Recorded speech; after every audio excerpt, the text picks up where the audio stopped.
Merits and significance of the India Act 1784. 1. The India Act established a vigorous system under which the activities of the company were brought under the control of the state. It did not confiscate the property of the company in India but secured it for the public of England. It corrected the shortcomings of the regulating act without diminishing the charter rights of the company. 2.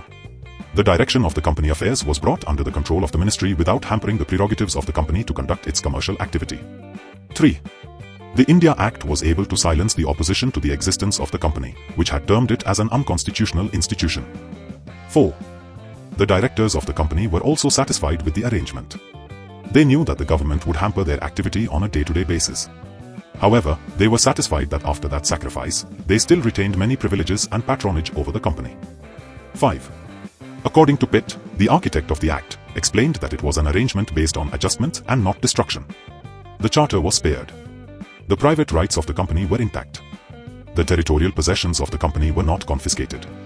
However, the constitution of the company was modified to serve the national interests. Significance of the India Act 1784. 1. The India Act had brought the presidency's governments completely under the control of Governor-General in Council. It was specified in a clause of the Act that any disobedience by the presidency's governors would result in their suspension.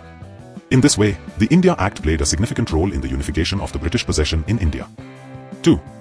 The India Act had dealt a severe blow to the political power of the Court of Proprietors. They were debarred from changing the decisions of the directors, which had been duly approved by the Board of Control. They could not interfere in the civil and military administration in India. They were left to remain satisfied with receiving the dividends and to participate in the elections of the directors.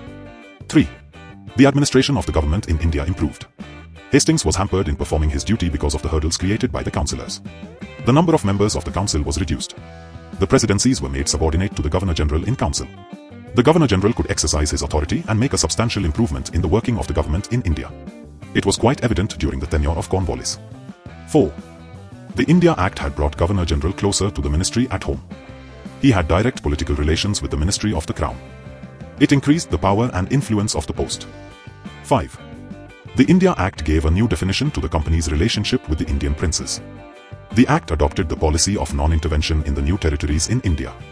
It led to a new politics in India. 6. Finally, the India Act established a system of government in London which conducted the company's administration in India till 1858.